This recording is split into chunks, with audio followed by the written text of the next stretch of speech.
Welcome to the Dome Dawg podcast. I'm your host, Matt DeBritz. I know it's football season, but very shortly, it's going to be Syracuse basketball season.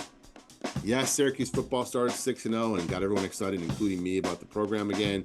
But then they lost the last two games to Clemson, which they should have beaten, and then Notre Dame, where Notre Dame was in control most of the game. But mostly because I think Syracuse was so disappointed from the Clemson loss, it carried over in the Notre Dame loss. But nonetheless, they're bowl eligible, and to me, a successful season.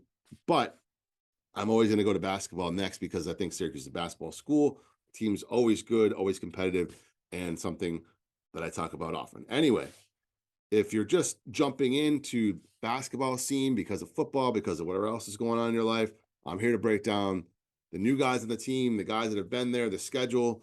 Got a little visit from Matt Roe, gave me a little breakdown of what's going to look for in the Lehigh game coming up. Anyways, so let's talk about the new guys, the freshmen, and one transfer. So we'll start with Judah Mintz. Judah Mintz was a highly sought-after recruit. The guy definitely looks like he's going to live up to the billing. Just watching the exhibition games, yes, there's going to be some growing pains, but he can handle, he can shoot, he can drive. Defense, not totally sure yet because there are so much substitutions.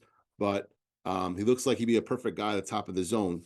In the two exhibition games he started, I think he's going to start the whole season at point guard, and that's Judah Mintz. Next guy I want to talk about is Carter Copeland. Copeland can play 1, 2, or 3, and he's come off the bench in the first two games, just shown energy. He dives for balls. He has sick passes. He can rebound. He's got speed. He's just a straight-up basketball player. That's the guy you want on a team like this. Malik Brown won the Virginia State Championship against my nephew, Julian Rivera. Julian said it, and I observed the same thing. Brown scores a lot of steals, a lot of putbacks, a lot of kind of being right place, right time. In the first two exhibition games, 6 for 6, shot all around the paint area and just did his job. Another guy who can run the floor, is athletic, and will probably play within himself. So those three guys. Then there's Chris Bell. You might have heard people call him Chris Bunch, including myself, because that's what his name was. He's changing his name to Chris Bell, some family situation. And Syracuse University is recognizing him as Chris Bell. So if you Google him, it might be Chris Bell or Chris Bunch. Another athletic guy who can play wing. He's been in the starting lineup in the two exhibition games. He's kind of stayed mostly on the perimeter. Towards the end of the game against Southern New Hampshire, he had a nice dunk. He had nice little layup. He got chewed out by Jim Boeheim for not getting a rebound. Boeheim addressed it in the post-conference saying he's got to rebound more. He didn't have to rebound as much in high school. At the college level, he's going to have to rebound. So we'll watch his progression. Peter Carey is going to be a work in progress, big man. There's so many big guys on this team that I don't see Carey playing that much. We'll see as the season goes on how that happens. Justin Taylor, another guy who can play multiple positions, maybe even the 2, 3, or 4. The game the other night against Southern New Hampshire, he had a 3, he had a pretty difficult 2. He's definitely a player that plays hard. So you got good options coming in and out, whether they are starters or whether they are off the bench, doesn't really matter. I know Steve Platt, doesn't matter. Look at Deion Waiters, as he always says. One other new guy is a transfer from Duquesne. He's a sophomore. His name's Hema. He has come in the first couple games and provided some relief for Jesse Edwards. He looks like he is another guy who will do his job, getting rebounds, blocking shots, just doing his job. And I think he understands the assignment, as many of you see on those stupid Instagram reels or whatever. So who's back from last year's team? Well, you got Symir Torrance, you've got Joe Girard, you've got Jesse Edwards, and you've got Benny Williams. I'll start with Benny Williams. You know, I talked about Benny a lot last year. He kind of at times looked lost. This year, he looks more comfortable. He's got a little more arc on his jump shot, which he needed to work on. Still needs a little more work. In the first exhibition game, Benny Williams had 15 points and 12 rebounds. Towards the end of the season last year, he started to show some signs of getting it going. Then he got hurt. So looking for him to take the next step in his development this year. Coach Boeheim had said it, and I said it as well. He's got to not settle for jump shots as much. He has to go to the basket hard. He has to run the floor. He has to get more possessions and get more offensive rebounds to help himself score. That's kind of where I see Benny Williams fitting in. Keep progressing, keep getting better. So that's Benny. Jesse Edwards played with the Netherlands over the summer, played against men, as Jim Boeheim said it. So it looked like he has filled out a little bit more, a little stronger. Remember, he got hurt towards the end of the season last year. It really kind of derailed Syracuse season. They looked like they were ascending. Jim Boeheim even said it himself. Once he got hurt, it changed the whole dynamic of the team. And it did, because Jesse Edwards was developing last year, was getting rebounds, getting blocked shots. One thing he has to do this season is stay out of foul trouble. Even in the exhibition games, he was in foul trouble. That can't happen. Got to be on the floor, Jesse. We need you out there. Can't get in foul trouble over silly things. If guys beating you and there's no chance of you getting a block and it's going to hurt you, don't get the foul. Did that several times last year and we don't need it. Symir Torrance looks like he's the first guy off the bench for Syracuse. Remember, against Duke in the ACC tournament, he played great, just carving them up, driving and dishing and playing really good defense. So in the exhibition game the other night, I said it in the last podcast, but hit a couple threes. If he's going to have that in the game where he can come in and knock down a couple threes and drive and dish, it's all gravy for Syracuse. Joe Girard, I've talked about him before coming up to this podcast, but I'll say it again. He's poised for his best season. Why? Because he's going to be playing the two or off guard, whatever you want to call it. If you remember, again, in the Duke game in the ACC tournament, he was in the off guard position and he looked great. So exhibition is tough to tell. You want to, when guys do well, like, oh, he's going to be great. And guys do, Girard in the first exhibition game came up nailing a lot of shots kind of late. And that's kind of his strength. He can score in bunches.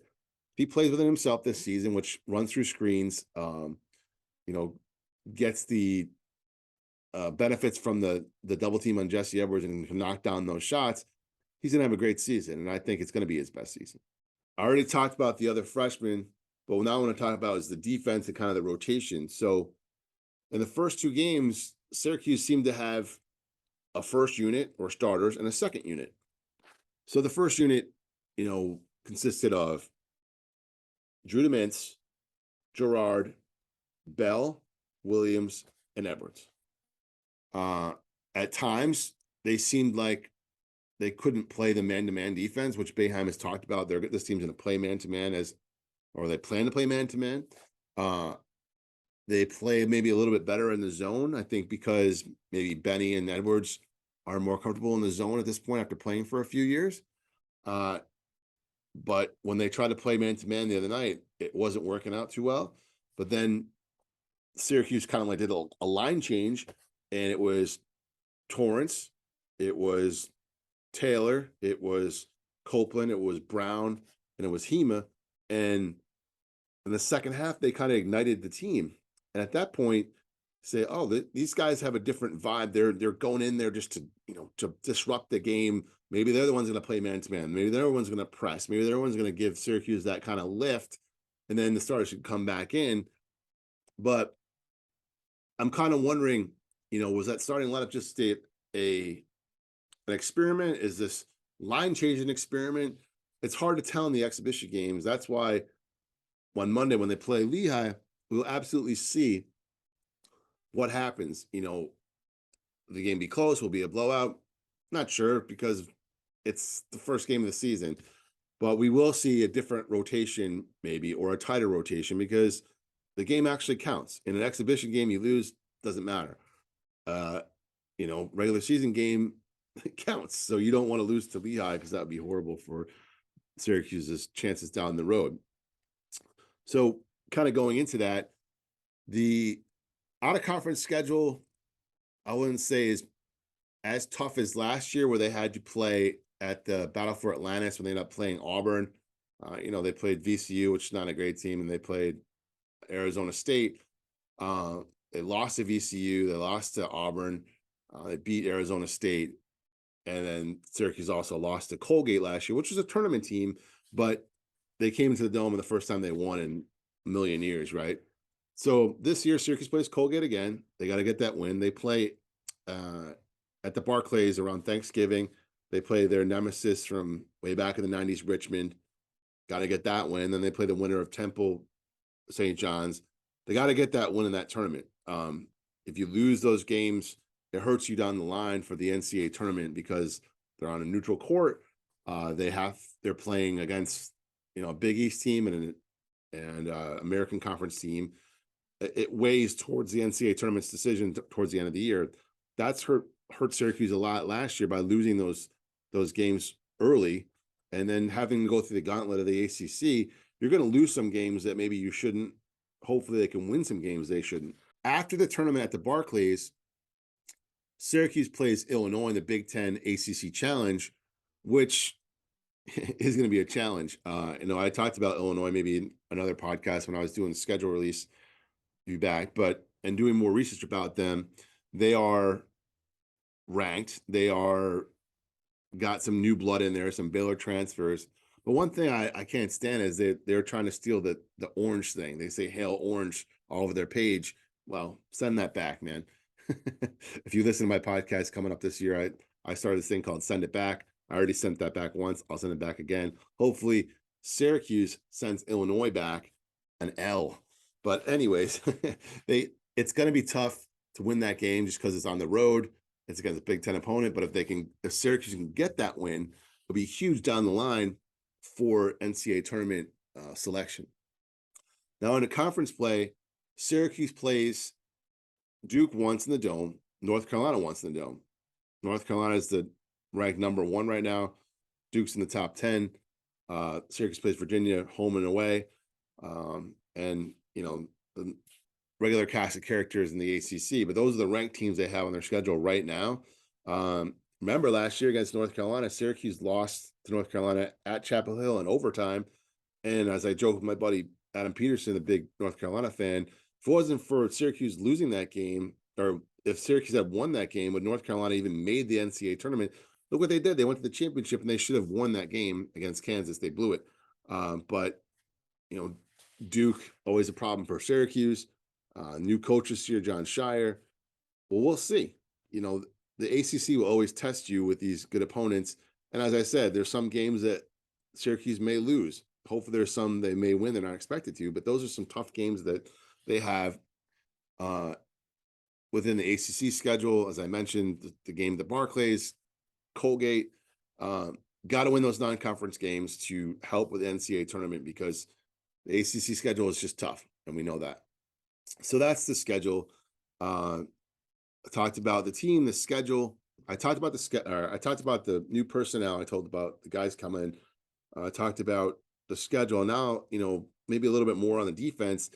Boeheim said today on a Syracuse radio show, I plan to play man-to-man. I plan to play zone, but if things aren't going well, and one or the other, I'm not going to just stick with it just to stick with it. That's a contrast and a difference in what Jim Boeheim would say in the past. It was zone or nothing else. This team they can play man-to-man. At least some of them can play man-to-man. We'll see what happens. At least he has that philosophy going in, which is not something you've heard Jim Boeheim have in the past. I feel like Jim Boeheim's got this new energy of this season. A lot of the old guard of guys have moved on. Roy Williams moved on. Coach K moved on. Jay Wright have moved on. There's not a lot of old-time coaches anymore. Jim Boeheim is it. So it's like he's in a class of himself. And now he's got these freshmen that are all, very energetic, athletic. It feels like he's got like not new lease on life, but just a new form of energy about this team and how things are going. And I like it. I like that they're going to play man-to-man. I like that they're going to do line changes. I like that there's multiple options of guys who can play multiple positions. It's not something Syracuse has had in a long time. So I'm excited for the season. As I mentioned in the beginning, I asked a friend of the show, Matt Roe, who commentated the first 2 exhibition games, to give me a couple keys to the game against Lehigh and what he's going to be looking for. He's going to call the game again on Monday night on ACC Network X or ESPN Plus. Check that out. Here's Matt. The 3 keys for Syracuse University Orange basketball Monday against the Lehigh. The first one would be finding a 3rd and 4th score to complement Jesse Edwards down low and Joe Girard on the perimeter. With those 2 returning starters, Syracuse has a great inside-out game, and they have to find that guy who's been a 3rd or even 4th. The first exhibition game, both Benny Williams and Judah Mintz played well in the second half, but no one's really stepped up since then in the second exhibition game against Southern New Hampshire, and they're going to need at least 2 to 3 other guys that are a threat on the perimeter and to help Joe Girard out behind the three-point line. The second key to me is, Coach Boeheim figuring out the rotation. You have the first guard to me is Symir Torrance coming in. He can play either guard positions. Justin Taylor seems to be the first swing player off the bench. And the transfer from Duquesne, Hema has been a great addition as far as when Jesse gets in foul trouble to block shots, be a rim protector. And it really hasn't become an offensive scorer, but that defensive mindset with him has been great. And the third key that I've seen through both exhibition games so far is that Syracuse, although early, defense is always ahead of offense this time of year, but their offensive sets are just kind of, there's not a lot of continuity. I think the extra pass will help this team. There's been a lot of one-on-one off high double screen rolls, high screen and rolls. And, with Joe playing off the ball, there's some certain instances where you got to kind of get him coming off some screens, and when he's open, find him. So all those are the keys to me for the game Monday. All right, so Matt thinks that Syracuse needs a number 3 and number 4 scorer, and who is that going to be? Is it going to be Benny? Is it going to be Judah Mintz? I think it's going to be scoring by committee, really.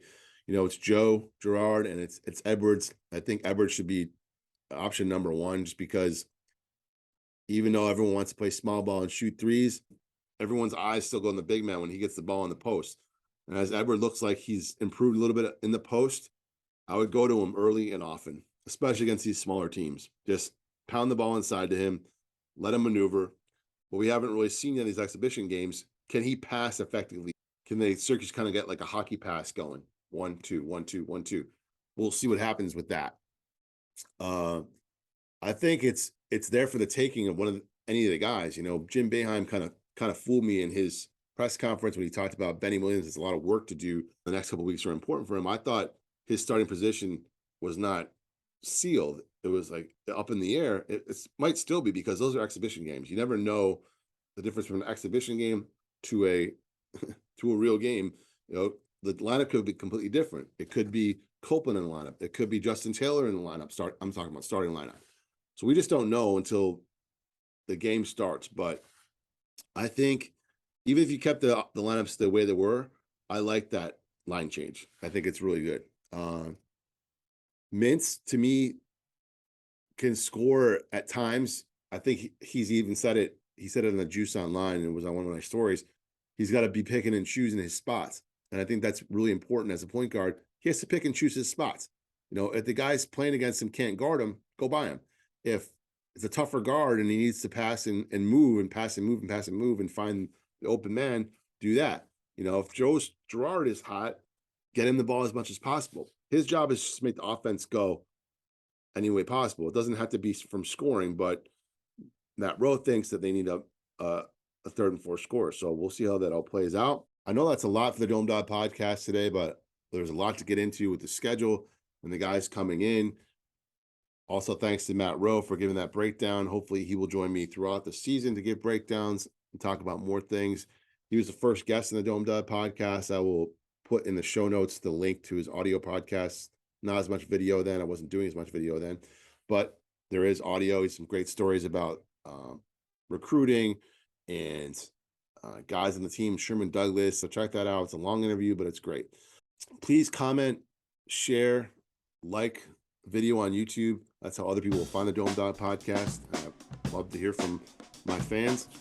Also, on Twitter, on Instagram, you can hit me up on Facebook, facebook.com/group/Dome Dawg Pod. Just ask to be in the group. I'll let you in. Thanks for listening to Dome Dawg Podcast. Talk to you soon.